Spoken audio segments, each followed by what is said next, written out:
Well, it's nice to finally have an expert that I get to talk to versus this guy right here. I'm just the host. Number of clients nationally be like, what do you think? I'm going to start charging for it. And I've said to one in particular, well, then I'll be waiting for your phone call so you can pay me.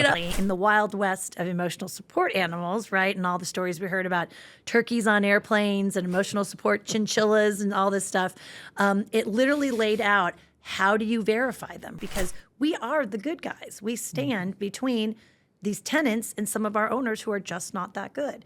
And when you have the Wild West involved in that too, then forget it. Those poor tenants, they're sunk, right? We need more people telling us we're the good guys. Yeah, I mean, I'm a trial attorney of 33 years, so that's what sets me apart. So from you're a not lot scared of to get in court, which I love to go to court. I love this. I'm not. What I always say to people again is just common sense. Yeah, start with common Common sense. sense.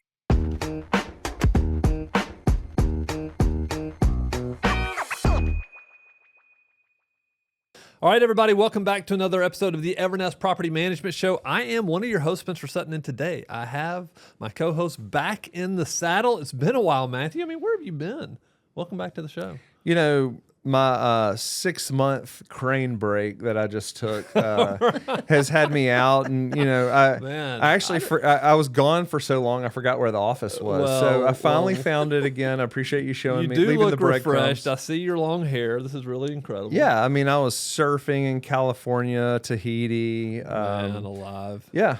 So I got to join Crane. I'm joining Crane next. I'm just kidding. You've just been busy. I've just been busy. You've been working. Yeah. Well, good. Well, glad to have you back. And we also have a distinguished guest with us in the studio. Yeah, and what's cool, it's fun to have her in studio, by the way.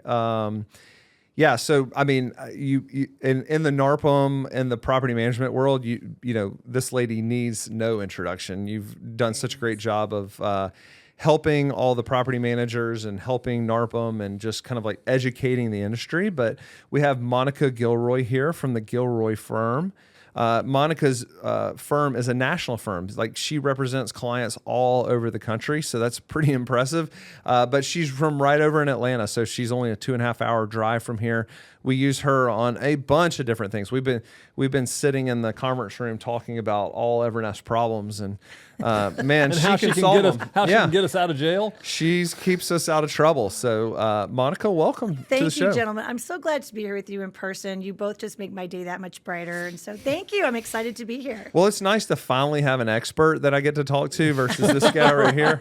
I'm just the host. Well, Monica, the first time I got to hear you speak actually was, Matthew, you interviewed Monica on the Atlanta Real Estate Investor Podcast. Yeah, one of our early podcasts. Yeah, that's right. It's probably back in 2020 or 2021. Mm-hmm. Yeah, that's awesome. I remember that, yeah. Yeah, it's and a lot's happened since then. I mean, that was a little bit post-COVID, but just a bunch of different things are happening in the legal world. And as property managers, we have no shortage of legal issues happening. It's true. We were talking before this. You've actually just got back from D.C. Can you tell us a little bit about your trip? I did, yeah, absolutely. So I have been working very closely with National NARPM, who has a great interest in benefiting its members, but it'll be a benefit that'll help others in the property management world as well who aren't NARPM members, but everybody should be a member of NARPM. But I had a meeting along with the national lobbying head of NARPM, National NARPM, and the CEO with the EPA themselves. This was a sit-down, face-to-face at EPA headquarters. NARPM has engaged a professional lobbyist who used to work at the EPA who got us through the door. And I have had previous calls with what I would call some of the career EPA people, and those calls have gone not the way we would have liked them to. There wasn't quite a robust understanding of just how unique we are as property managers, standing between the tenants and bad owners, right? And really trying to help. So the conversation last week was, we were allotted about 45 minutes, but we're there for over an hour talking to the number 2 and number 3 political appointees at the EPA, along with some other career individuals, about trying to put back into place the frequently asked questions that had been removed back in 22 regarding property managers and lead-based paint. Those two frequently asked questions. One said, if I use a licensed or a certified remediator, do I, as a property manager, have to be certified either as a firm or individually? And the answer was a very clear no. As long as you use someone certified, you're fine. The second frequently asked question said, in the event something goes wrong, so long as me as a PM have used a certified remediator, am I liable? And the answer was no. So with the removal of these two frequently asked questions, in I think the average property manager's interpretation, and certainly mine, this created large liability where we never had it before. Even things as small as just picking up the phone and coordinating hiring a certified remediator would mean you'd have to be certified, right? So we've been trying to get traction on this issue that this had such a disproportionate effect, right, on property managers. I have personally seen enforcement actions in lead-based paint go through the roof the past 2 years. One of the things I learned in D.C., I know somebody very well. I know a couple of people who maybe in this, maybe, but and that's something to be like. Even if you have all your stuff together, like if you buy a business and they don't, you kind of like inherit a lot of that liability. 100%, and that happens. And don't ask me how I know. Yeah, I was going to say, and that happens to some people I know who I won't say who they are, but but that is very true, and that's one of the things that we shared with them. And so the ask was basically to try to get them to see that, look, the removal of those frequently asked questions was a really big thing, and that there needs to be a better eye on understanding. And they actually, towards the end of the meeting, one of the career people over here actually said, you represent a very sympathetic audience, meaning the PMs. And I said, yes, we do. I said, we are the good guys. We are not, no one is pro lead-based paint. That's silly, right? But we actually understand it. We're telling our owners, don't hire Cousin Lou. You got to hire a certified remediator. So I feel very, very positive the traction we made. Everyone felt like it was good. And I was very honored and privileged to have such a big part of it. I got my big mouth talking and, kept looking at the lobbyist like, can I jump in? And he was like, you go. So I went. But it was a great meeting, and it's a great, hopefully it'll really produce some real logistical results, right? Some real tangible results for NARPA members and the industry as a whole. Well, I was going to ask you, what's the next step in that? What the professional lobbyists explained is that they will probably start talking about it internally. No one could really give us a time frame, but they said the most important part was just getting the conversation escalated to the careers. We did have one of the highest ranking professionals in there as well, but we were at a much higher level than we had been in previous conversations. So, and we were able, I was saying that to in our conference room, that, we used all those buzz phrases that are very important to regardless of who's in office, right? Things like, if a property manager has to have extra certifications and extra liability, that's going to lead to affordability issues because the PM's going to have to hire more. You're going to find some PM companies dropping pre-78 houses. Who's going to take care of those? The bad landlords, right? Not the good companies. So I think having that combination of the careers and the politicos all together hopefully will escalate the conversation. But unfortunately, nobody could give us like a time frame. It'd be wonderful to see something, I would hope, within the next few months. But it was really exciting. I just nerded out. I was like, this is so cool. We're in the EPA. It's also cool to like dig deeper and say, like, if you do these types of things, you need to recognize it's not going to have the outcomes that you want, EPA. Right. And you're going to have the really good landlords just managing 2010 homes and all the really bad ones that don't care about their liability managing the pre-1978. Exactly. So we all need to work together. Exactly. What's so amazing about this business is it's such a, well, your friend, our mutual friend Robert Locke says it's a nickel and dime business. But there's such liability, and there's so many different liability landmines, right? You're dealing with people's houses and their safety, and you're dealing with people's credit and their finances, and it's just, there's just so many different moving pieces, which is what makes it so hard. Absolutely. And that's why it's just, it's always such an honor and privilege to work with this industry, because I've found that my clients, just like you all, you're smarter, you're more business minded, but it has really changed, if you think about it, over the last 10 years, sort of who the PMs are. It is, and that's what we tried to explain too, is that these aren't, yes, they're still mom and pops and they're there, but everyone is more technologically savvy. There's all these vendors that help them. Like, people really can run their operations much more efficiently, but also with more liability protections than ever before. So yes, to your point, Matthew, why would we want to be pushing away people from an industry that really, make a real true difference in people's lives? They really do. Yeah. And then the other thing, one of the questions I wanted to ask you is, like, there's been some new emotional support animal stuff that's happened recently. Yeah. And so I know you're kind of up to date on this, and that's a hot topic in the PM world. Boy, you get somebody talking about emotional support. Yes. I'll tell a quick story. I was on vacation. I did have a short vacation. It wasn't 6 months. It wasn't a 6 month vacation, but and the guy was like, "Oh, well, just." We brought our dog, but we asked if we could bring the dog and to an Airbnb to an Airbnb-ish thing. And it was like a professional manager. And the guy said, "Oh, well, just tell him next time it's an emotional support animal." No. That's what the property manager told me. I was telling you. Yeah. Right. Great. So You're emotional. like, "Oh." Yeah. I was like, I kind of am one. And if my team's telling somebody that, I'm going to be really disappointed. Absolutely. Yeah. Yeah. So kind of two things I think are important to talk about. First of all, probably about now 3 or 4 months ago, there was a court case out of the Federal Judicial Circuit that covers New Orleans. Okay.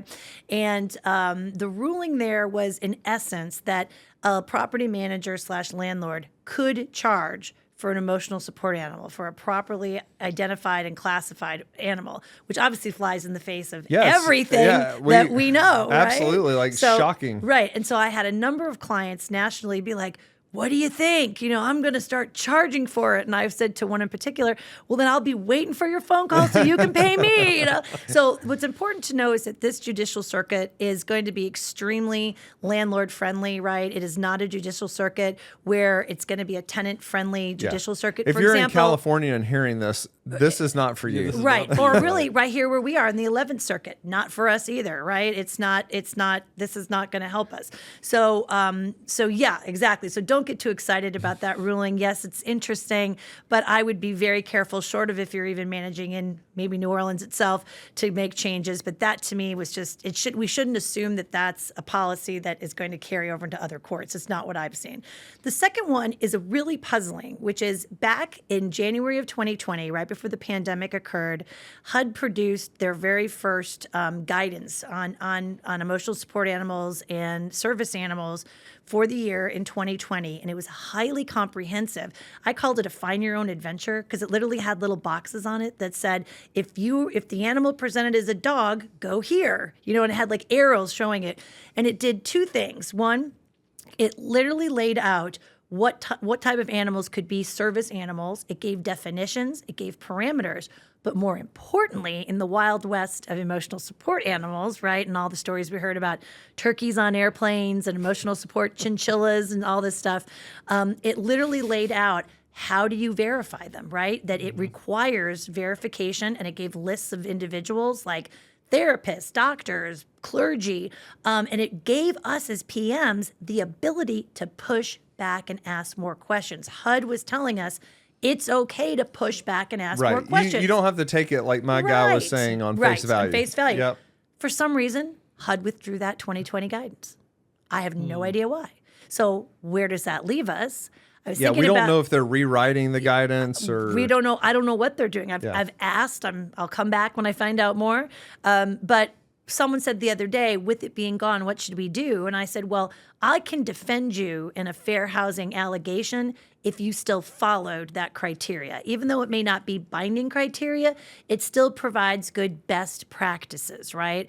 And the law has always been that you can push back on the envelope. It doesn't have to be written on a paper towel. Oh, this dog is okay. But we also know it's okay to push back on some of those on the internet, $95 little jackets people buy for their dogs. I always talk about when you go to Disney World or Epcot, you always see all these, kind of younger people with all their clearly rescue dogs on a Saturday drinking beer around the world at Epcot, and they all have those little jackets on. Why? Because they wanted the dogs to come to Epcot with them and hang out, Yeah, right? Disney clearly doesn't ask him any questions. Right, Yeah. exactly. But it's a perfect example, right? So we now know as an industry we can push back on those types of things, which is great. But I'm very concerned why HUD would withdraw that when it was such a help for our industry. And curiously, it was promulgated by, at that time, the first Trump administration, and I had that chance pre-pandemic to actually interview at one of the NARPM conferences that undersecretary who had worked on it. And she was, so I can't figure out why they did it. So I'm going to try to figure that out, but we need to be careful.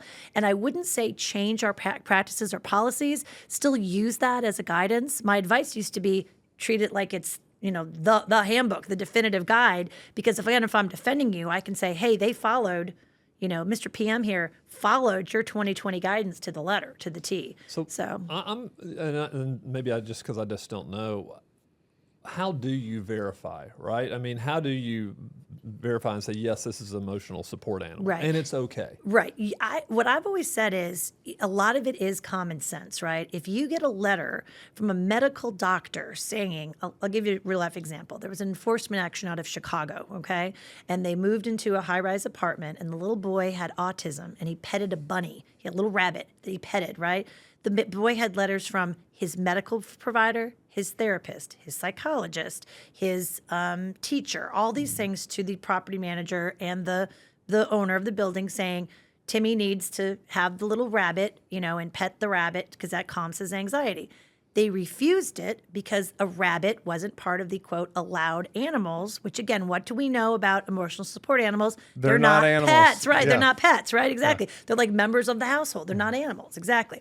So that fine was like $90,000 of penalties because Timmy couldn't keep the bunny. That was kind of like stupid. That's what I'm saying. If you get that type of documentation, right? Just use some common sense. Yeah, because those types of documentations now, flip that and juxtapose that with, there was that story about there was a female doctor out of like Texas or California who kept popping up on people's radars, like Dr. Sally Smith of Houston, Texas. She was famous for emotional support animal letters. Yep. And then they come to find out she had been dead for 2 years and people were issuing these letters on her letterhead. So, yeah. So what I say to people is if it is not common sense on its face going to seem valid, right? Call Dr. Sally Smith and say, hey, I'm just verifying Monica Gilroy is a patient of yours and you wrote this letter and this is true, right? Would that you not can be push back. Like protected client privilege stuff? It's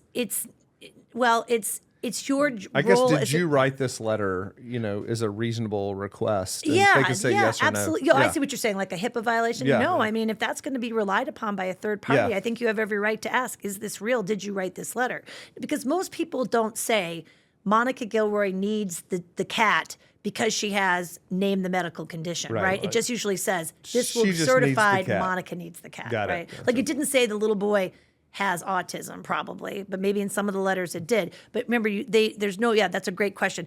They should be able to verify whether it's really their letter or not. And just as a reminder, everybody, it doesn't mean that you can't charge if the dog, that's not really a dog, it's an emotional support animal, tears up the house, you can still charge for that. Absolutely. It just means you can't collect a deposit. That's right. You can't take any pet fees or anything. That's right, Spencer. You can't have any pet fees, but you can absolutely charge for damages at the end, just like you would for any other resident, right? If the little kid crayoned all over the walls or ripped a window, you could charge for that, just like if the dog knocked out the window or did something like that. Yeah. And then the other thing is, one of the things I wanted to ask about is just around, there was a lot 4 or 5 years ago around emotional support and reasonable accommodation. Is there any updated information around anything that landlords need to know about around reasonable accommodation? Yeah, reasonable accommodation has been some of the top enforcement actions over the last year because people were not allowing reasonable accommodations. And a reasonable accommodation is sort of like, again, you'll know it when you see it, right? Like it would be unreasonable if I managed a beach house in Wilmington, North Carolina, and it was on stilts and somebody wanted me to build an elevator or stairs or not stairs or a ramp, Right. That is not reasonable. But is it reasonable? This was a true enforcement action out of Atlanta. Was it reasonable for a deaf resident to ask for the light up doorbell that would flash and a light up fire alarm that would flash? Yes. And she was told, no, we're not putting that in, right? Once again, common sense. Common sense, right? You kind of see reasonable accommodation when you know it when you see it. And again, reasonable accommodation can also be like you'll pay for part of it, but you're not obligated to pay for part of it, right? The one enforcement action with the doorbell, she didn't offer to pay for it, but probably would have been even worse if she had, right? And what is the cost of that flashing doorbell versus the fair housing action that they had to defend? Thousands and thousands of dollars. So, but reasonable accommodation is being flushed out. I've seen more in these enforcement actions, sort of like there's very little gray. It's like people are just being boneheaded and they're not doing it, or you should know it when you see it is what it's coming out to, which is good, I think. Yeah, and I think it goes back to like professional landlords. Professional landlords are not Totally. doing these boneheaded things. No. And I think NARPM, you've said it, over the last 10 to 20 years, they've just really done a great job of professionalizing the industry. Absolutely. Whether somebody manages 100 homes or 1,000 homes, it just, that type of education, and kudos to you for Thank you. educating the community so that we don't make those types of dumb errors. Because, it's not like you come into managing properties just knowing everything. Right. And reasonable accommodation, you may think, well, I don't want to spend that money, right? Like there's some... Or I don't want the bunny in the house, but you got to realize there's just kind of some rules you've got to abide by. Absolutely. And I've handled so many of those over the years. I had one that was about 2 years ago, and it was an apartment complex up in North Georgia. And the tenant presented in a wheelchair. And what she wanted was her son to be able to build a little wooden bench right next to the bathtub so that she could transfer from her chair to the little bench to the bathtub. And the owner, who, was a lovely person, but just not, he'd sort of dabbled in property management, basically told her no, but then further said to her, I think you'd be happier somewhere else. Oh, boy. What was that lady doing, do you think? Taping him, right? So I got into depositions. I got into, people taking sworn statements. There was a lawsuit. I got into depositions, and I'm asking her what her proof is and all this stuff. Then she says, well, all I have is, the emails he sent other than the tape. And I was like, Oh boy. and I said, Dun, dun, and I dun. looked at her lawyer and I said, other than the tape. And he was like, well, you didn't really specifically ask for a tape. And I said, I asked for all communications. everything. Yeah. I'm For like, I think a tape. I didn't know you meant is the a commu- tape. I didn't know you meant the tape. So needless to say, we got that settled. But I said to him, and at the time, he had other more important things in his life. But, I said, look, this is just a mistake. But he said, I'll never make that mistake again. And I said, what, saying that? He said, no, not letting her put the little bench. What did I care if the son had built the little bench that he would have then taken down when she left? Why did I think that was a problem? Why did I care? And I thought, That's right. well, okay, at least I got through to that. But Yeah. but that in the heat of the moment, he was thinking, oh no, I can't, that'll modify the wall. And Yeah. it's like, big picture, you step back and you're like, well, wait a minute, that's no big deal. Do you think that back in the day, so when we first got into it, I remember going to some of these RIA meetings early on, and I met real estate investors. I was just actually telling Jacob this the other day because we were driving by an area of town. I said, this guy right here who owned about 100 rentals, if somebody wasn't paying, he would go take the front door off their house and put it in his truck and drive away. Or he'd take an orange and stick it in the vent. Oh my goodness. The stack. the Habitability, stack. yeah. He did all kinds of things, and I'm just like, how can you get away with that? Yeah. That's Spencer actually did That was me. I didn't want to exactly say it. that was but actually was him. it more the wild, wild west back then? I mean, Oh, we're talking 20 absolutely. years ago, 20, 25 years Absolutely, ago. because like I said, we didn't, well, a couple things. We don't have people who were investors themselves. Well, like the story you were sharing at lunch about how you this company was created out of necessity because you found yourselves, right, without houses you could sell during the Great Recession. And so you started managing, but you were already business owners. You were already investors, right? And so the mentality, I think, has shifted away from maybe we still have the very not old fashioned, but we have the wonderful established family businesses that are there. But even those next generations have been trained on all the technology. They're at the conferences. They listen to podcasts like this. They're seeking out knowledge to be a professional property manager. And I think that's the difference is we have much more professionals in the world. We still have the bad actors who make up most of these kind of lawsuits and enforcement actions, or just not the sort of the uneducated, right? The not having it. But yes, I think it's very dramatic, which is why, in all honesty, my entrance into this world really didn't occur until about after the Great Recession, because then people were like, well, wait a minute, I need a lawyer who's an expert on a variety of things. I just don't need a landlord-tenant attorney to go to court. We do that too for people in Georgia, obviously. But most of my clients are people nationally who want me to help them with troubleshooting the bigger problems, liability, limitations, helping on the federal issues because they're more focused, right? I have so the community as a whole is away, like you said, from that Wild West mentality and very focused on, I don't want a lawsuit. I know what habitability is. I train, I teach. That's wonderful. And, and that's why, again, like in going back to DC, that's why we really wanted to hammer home what an important role we play as property managers, because we are the good guys. We stand between these tenants and some of our owners who are just not that good. And when you have the Wild West involved in that too, then forget it. Those poor tenants, they're sunk, right? We need more people telling us we're the good guys. Yeah. Because you don't hear that a lot, I know. right? You don't. And I say that not with jest. I say that with truth. Yeah. You play an important role. And that's why, like, NARPM as a trade organization has put so much effort and is going to put so much effort this year into really maximizing that experience so that there can be tens of thousands of more NARPM members to be a part of how wonderful that organization is and all the best things that come from it. And hook you up with people like you all on your podcast. So. And I saw somebody from Bigger Pockets the other day, and I was telling them, guys, y'all are, well, yes, it's not you that's putting all that nasty stuff about property managers on there, but y'all are allowing people that, we have 10,000 clients. There's 10,000 people are not going to like you, and no. the one or two that does they not like jump us, jump up and down. Yeah, it's just it's absolutely crazy. And my point to them was, like, I saw one of their team members at this recent conference I was at, and I'm like, it's just really hard that y'all aren't supporting us more by regulating some of that speech. The forums on. But they do take our money for their lead. They do. Well, that's another new thing I've been encouraging people to do is putting in non-disparaging clauses from the very beginning. It's part of what I sent you today when I was at your office. Put in that non-disparagement language with your owners and your tenants. All that they'll potentially do is push back, but because of the freedom of the internet, because of the freedom of the posts and the rankings and the how many stars do you have?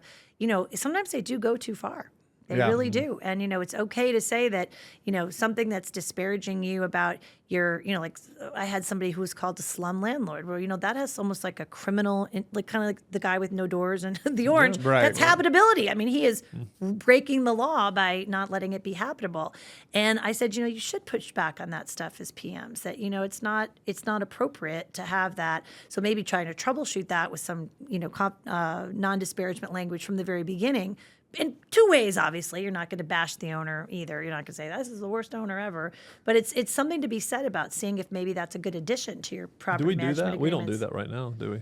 I don't know. I gave you some language to look at. I think Graham's working on something like that. Yeah. And again, some people don't go as far as what I proposed, but it's just sort of where we sit today. Because, that's that's how the industries get bad names, is because you have a few bad posters. and you're like definitely like the property manager's attorney. I mean, you operate nationally. We'd already talked about emotional support, helping us stay out of trouble there. I mean, talk about your practice, because you also do collection work and eviction work in areas. And so you just have a practice that, if you can't do it, you also probably know somebody in that state that does it. Yeah, and that's so exactly talk right. a little bit about that. Sure. Like you've always been such a helpful resource to us to be able to pick up the phone and call. And so talk about your practice. Sure. I mean, I'm a trial attorney of 33 years, so that's what sets me apart. So from you're a not lot scared of to get in court, which I love to go to court. I love this. I'm not scared at all. I don't want anybody, because there's that age-old question of settle versus go to trial. I love trial. I love trial. I don't like settling. especially when I know I'm right. But I know I'm supposed to I sometimes. know. But Well, that's that thing of principle is expensive. It's Yes. the principle of the thing. Is it Yeah. rich over right? Is that what it is? well, sometimes I don't listen to my own principles though. So, but as a trial attorney, I see things very differently than lots of different lawyers, right? Like lots of transactional lawyers might, or even some trial lawyers might. For about 25 years, I've had this niche practice because of our friend Robert Locke, who introduced me to the property management world. And now it's literally 50% of my practice. So the clients range from people all across the United States. In Georgia, obviously, we represent them in evictions all across the whole state. We cover all of that. But I have many of them who come to me if they're sued in Georgia or Tennessee and Alabama. We can represent them there. I do the national work like the fair housing claims, the lead-based paint claims, claims for Fair Collection Practices Act violations, Fair Credit Reporting Act violations. Which we had some discussions Yeah. about that. Yeah. We have, you can't imagine this. I know the crowd probably doesn't, that we have residents that leave here owing us money. Isn't that shocking? We have owners that leave here owing can't us money. believe And that, so we yeah. brought Monica in. If you're an owner and you're listening to this and you hadn't paid us, Get ready. Monica, Get yeah. ready. She's not afraid to go to court. Right. She's not afraid to sue you. So yeah, but that's the type of things I can come in and I consult with people on best collection practices. We look at documents. We help create policies.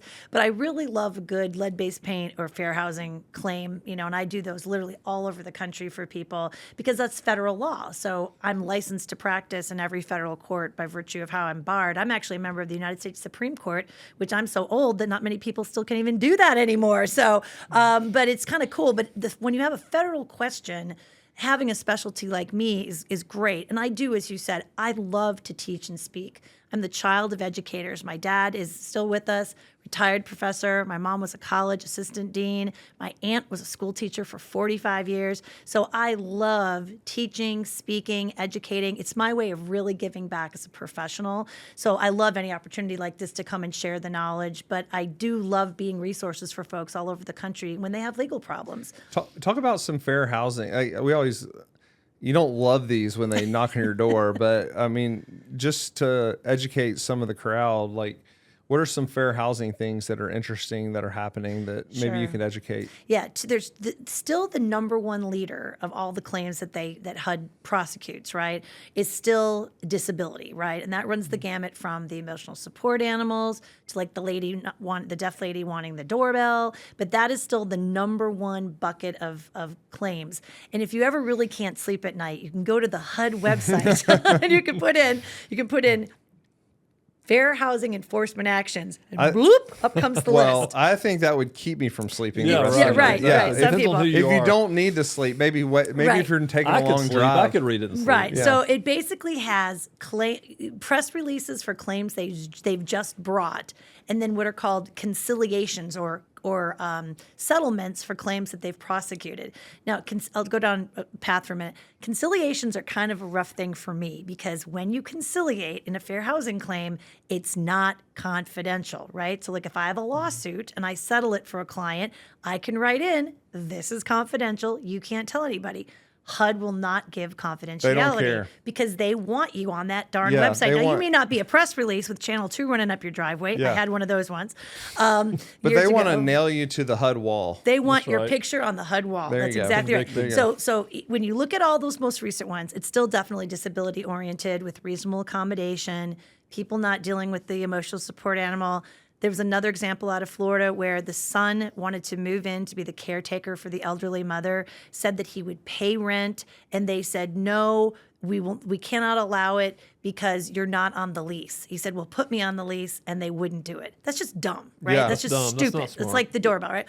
But then the other one is there's really two other ones. There's familial status. What is a family? A family is a family is a family. And then there is still the sexual discrimination based on gender, right? And we see this a lot in multifamily, right? That you have an on-site super or workman, or you have an in-house maintenance company and your maintenance person is accused of either sexually assaulting or harassing a female tenant. And those are extremely prevalent. Unfortunately, there's been a real uptick in enforcements, even though in some scenarios people are like, oh, well, that's very he said, she said. Not with the advent of Ring doorbells and cell phones and stuff where people record. There's an awful lot of stuff that gets caught, and HUD, you see a lot of those with HUD as it relates to gender discrimination based on sex with women feeling in vulnerable situations with in-house maintenance people. So if you have an in-house maintenance company, get that fair housing training. Yeah, and as property managers, we have a duty to make sure we have people that are going into these folks' home.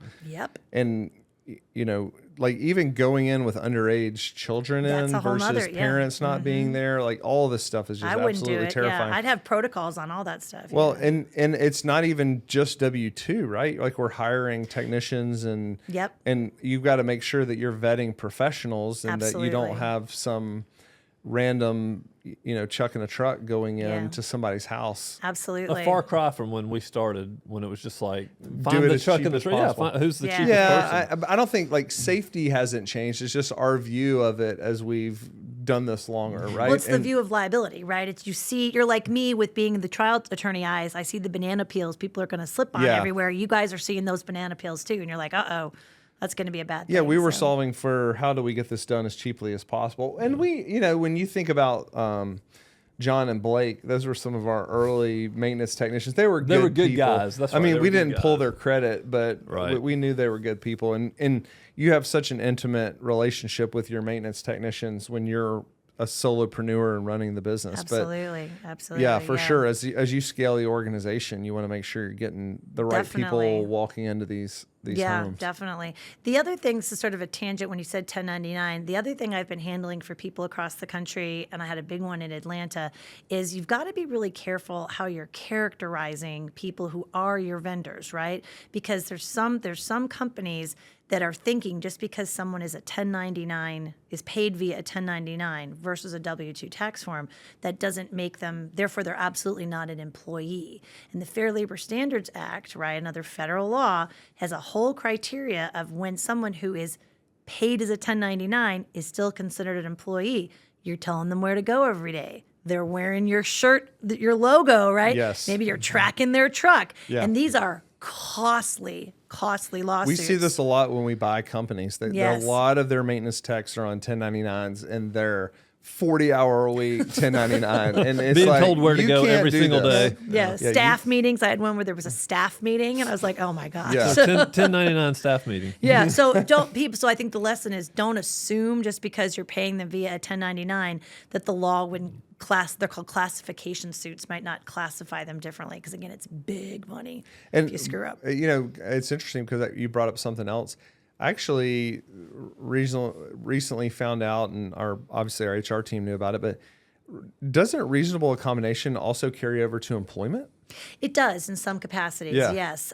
There's, we have a couple things with employment. We have the Americans with Disabilities Act that kicks in depending on how big your company is. Definitely it kicks in for you, not probably for all our listeners. But then, yes, there are certain other federal laws that do deal with accommodations, like the Pregnancy Discrimination Act. That is one where if someone said, I can't stand on my job, like if I worked at Publix, I can't stand at my job all day because I'm expecting, I need a stool. That is not a fireable offense because you're protected as someone who's pregnant. So, yeah, there is an aspect of reasonable accommodation with HR.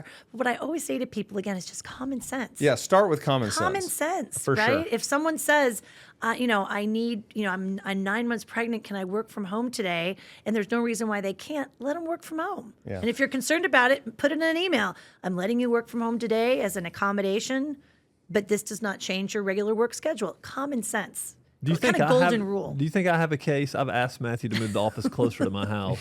Absolutely. As a reasonable Come on. accommodation. He has refused me for the past 11 years. Well, when you only have a mile to go. Well, when Matthew has a mile. when I have Monica to defend me. Yeah, exactly. Man. I don't have to worry about it. Yeah. Well, Monica, this has been great. Anything else you want to go over? No, I just appreciate you coming over, Well, I and appreciate I you appreciate all. all your wise counsel.